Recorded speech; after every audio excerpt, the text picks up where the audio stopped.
Morning mga tao. Siyempre hapon na. Ito inaabangan ng lahat.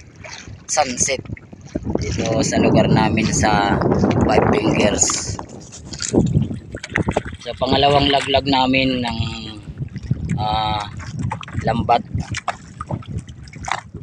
So yun nga yung unang laglag namin.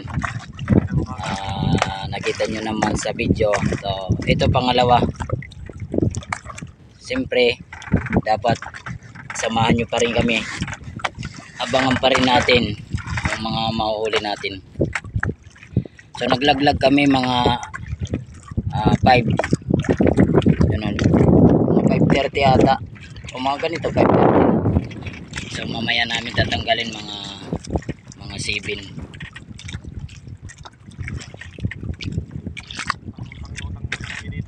So siyempre samahan nyo kami, panoorin nyo kung anong mga mahuli natin at saka yung hanap buhay sa dagat siyempre kung paano. Pero nasubukan ko na isang bisis no? Mahirap lalo na kung hindi kondisyon ng mga natin, mga gamit.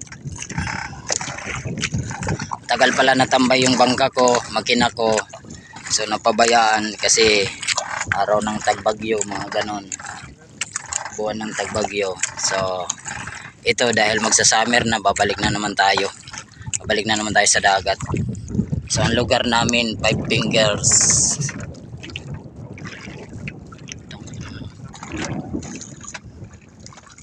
Kung ano yung atin, didiretso na sila.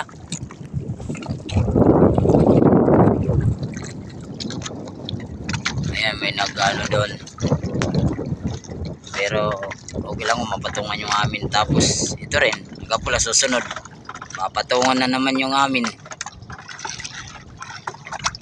Yun. Oh, lambat.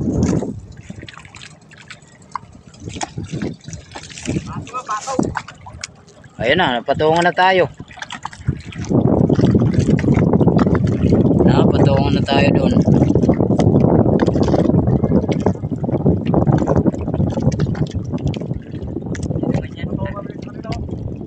Hindi, pahuli tayo. Mamaya tayo mag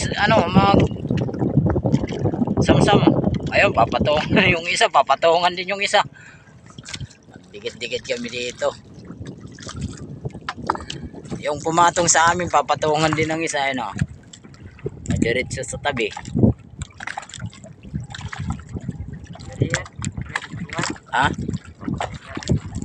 Ayun, tinan mo, bumalik. Gusto yatang sawayin. Wala na. Kayo nga, pinatungan nyo kami. Hindi, hayaan mo sila muna magsamsam para mamaya pagtingin natin ng lambat nila. Siyempre pag-angat natin, maangat yung lambat nila. Pagtingin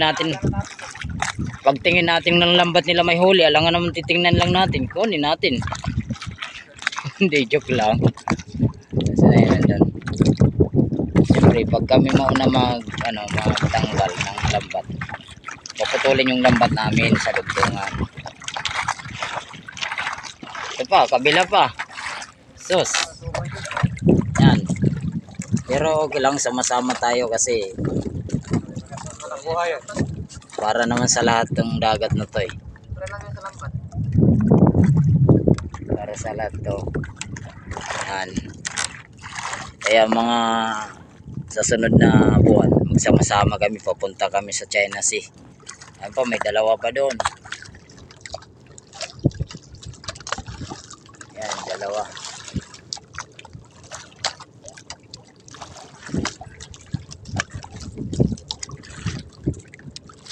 Una naman sila doon kasi